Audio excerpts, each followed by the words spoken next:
एक बात और कही गई कि सर्वे शांतिपूर्ण चल रहा था। मैं कोई आपत्ति इस बात की है, क्या माननीय सदस्य ने आपको कोई नोटिस दी थी? अगर नहीं नोटिस दी है तो ग्राह्यता पर इनको कैसे बोलने दिया गया? एक बात और कही गई कि सर्वे शांतिपूर्ण चल रहा था।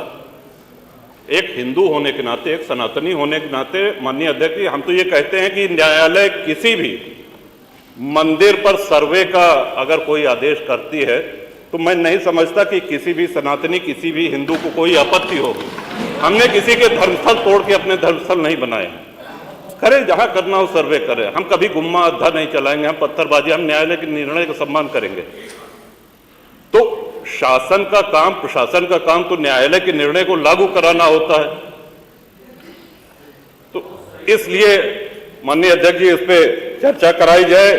चर्चा में भाग लेने की इच्छा इधर भी है, बहुत से लोगों की है, और चर्चा कराई जाएगी तो बहुत सी सच्चाइयां सामने आएंगी। बहुत माननीय नेता प्रतिपक्ष, विधानसभा नियमावली में नियम है, माननीय नेता कि नियम 56 में जब ग्राह्यता पर बात होती है तो जो नोटिस दिए होते हैं उन्हीं को बोलना चाहिए।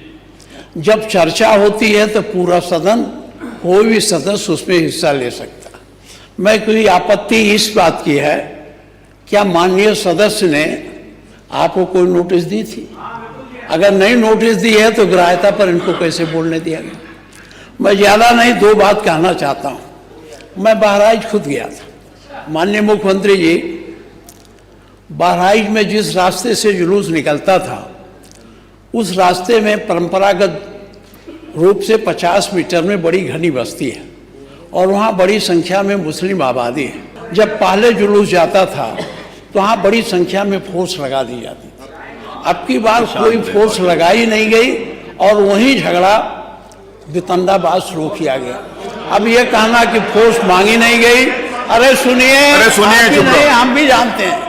अरे शांत प्लीज शांत। वहाँ के थानाध्यक्ष ने पुलिस अधीक्षक को चिट्ठी लिखा था, थाना हरजी क्षेत्र में हर वर्ष की भांति इस वर्ष भी दशहरा हर्षोल्लास से मनाया जाएगा, जिसको सकुशल संपन्न कराने हेतु अतिरिक्त पुलिस बल की मांग हेतु प्रत्यावेदन।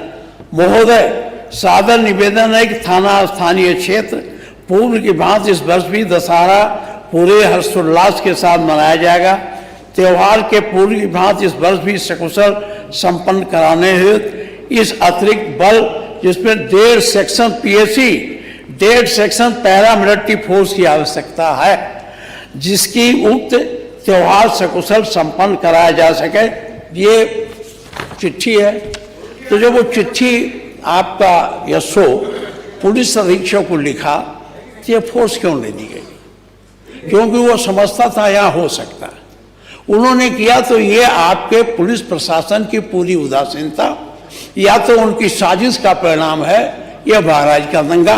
मैंने ये चिट्ठी आप वेरीफाई करवा लीजिएगा, देख लीजिए। अगर दिया गया, अगर ये फोर्स दे दिया गया होता तो वहाँ बहराइच में दंगा नहीं होता। बड़े पैमाने पर दुकानें जलाई गई, एक नौजवान गोली लगी मर गया। इसके साथ ही साथ वहाँ तो जो हुआ वहाँ से 25 किलोमीटर दूर जाकर वहाँ भी दुकानें फूंकी और जलाई गई। एक अनूप शुक्ला है, उनका पूरा वही जला दिया गया।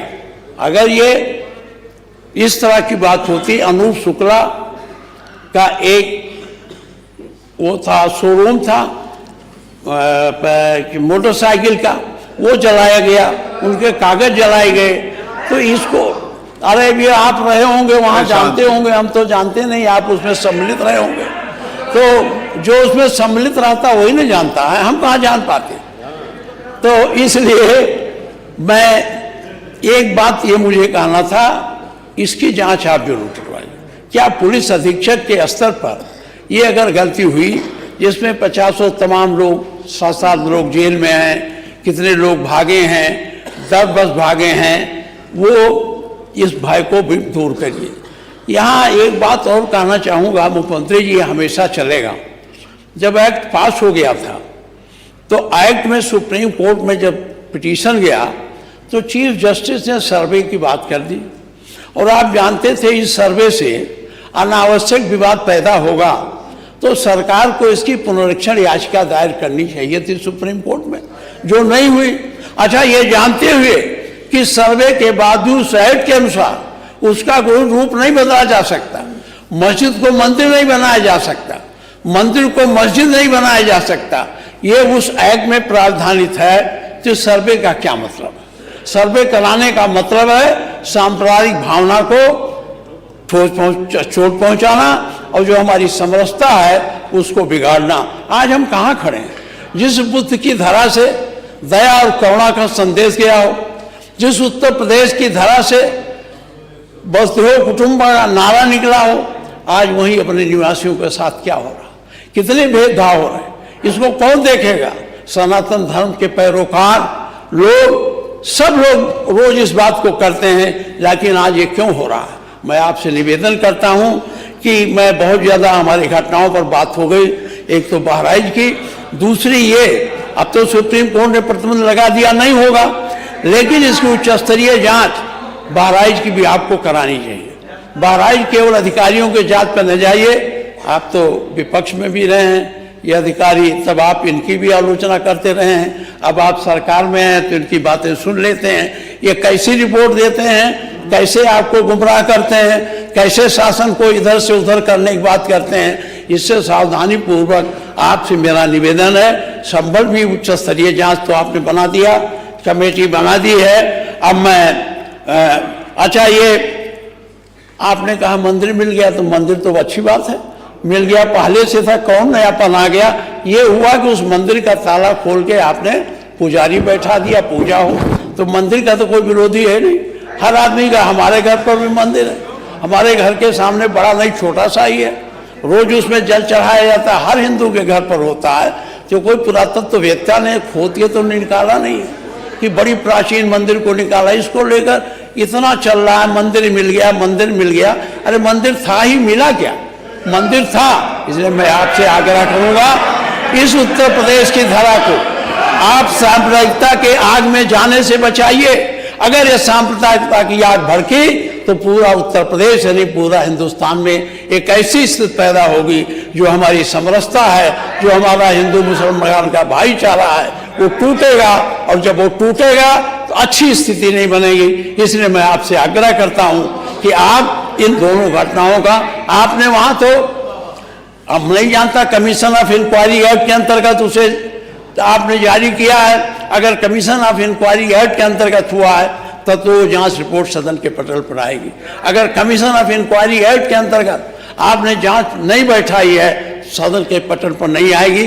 मेरा आपसे अनुरोध है कि अगर वो सदन, वो कमीशन ऑफ इंक्वायरी एक्ट में नहीं है तो उसे उसी स्तर पर है जिससे उनकी रिपोर्ट सदन में आ जाए और हम लोग पूरे तथ्यों से वाकिफ हो सकें। मैं इन्हीं शब्दों के हिसाब से कहता हूँ, सारे लोगों की इच्छा इस पर चर्चा हो जाए, और समय भी है क्योंकि आपके पास कोई काम नहीं है, तो अगर आप चर्चा करा दें, संसदीय कार्य मंत्री जी तो चर्चा पर राजी नहीं होते, इधर आते तो रोज मुझसे लड़ते थे, चर्चा कराओ, और बेल में भी आ जाते थे, और जब मैं कहता हूं तो सुनते नहीं। मैं इसीलिए चर्चा की अध्यक्ष महोदय,